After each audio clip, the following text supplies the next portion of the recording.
Hello friends! I am so excited to discuss my selections for this assignment with you today.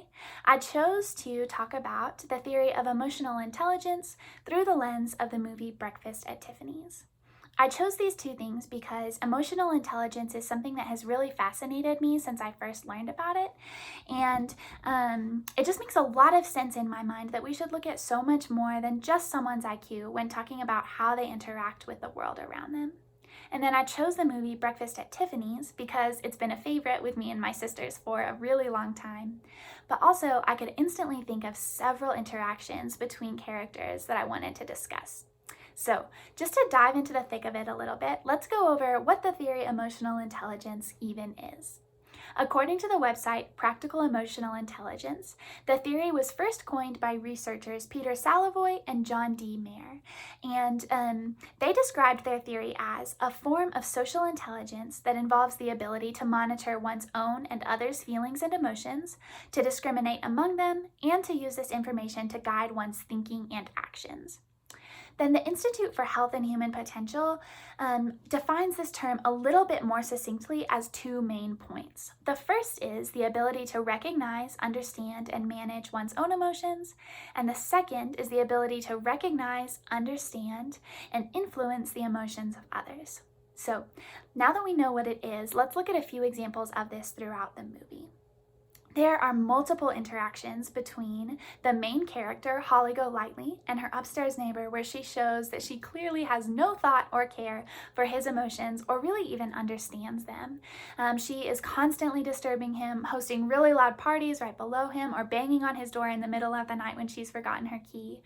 And when he confronts her about these things, she does not respond well and refuses to acknowledge his emotions at all.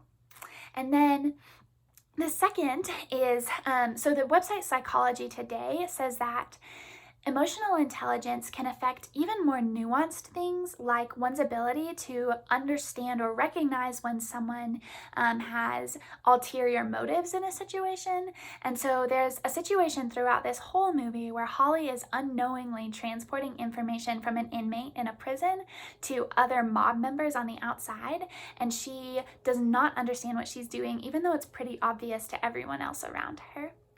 Then there's a slightly more nuanced and maybe silly example, but Holly has this cat throughout the movie that she really, really loves. It's very obvious, but she refuses to name the cat, and she refuses to admit that she cares about it at all. She just calls it Cat the whole time, and when people ask her about it, she says that she would never want to own another living creature, and she would never want to keep it with her. It can come and go as it pleases, but she is clearly distraught when she later on loses the cat. And then the last two examples come from the end of the movie where the other main character, Paul, is really clearly in love with Holly, and she acts as if she's in love with him also, but she refuses to let either of them acknowledge their emotions or act on them.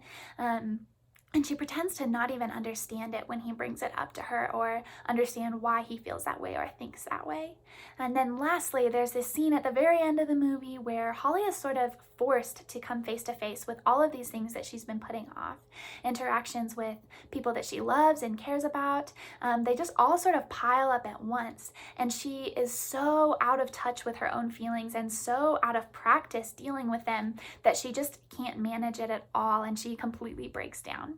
But thankfully, there is a happy ending for Holly that includes both Paul and her unnamed cat, and although we don't see it in the movie, I hope that there is improvement for her in the area of emotional intelligence. So that is all I've got for today. Thank you so much for watching, and I'm really excited to watch your presentations and learn from them as well.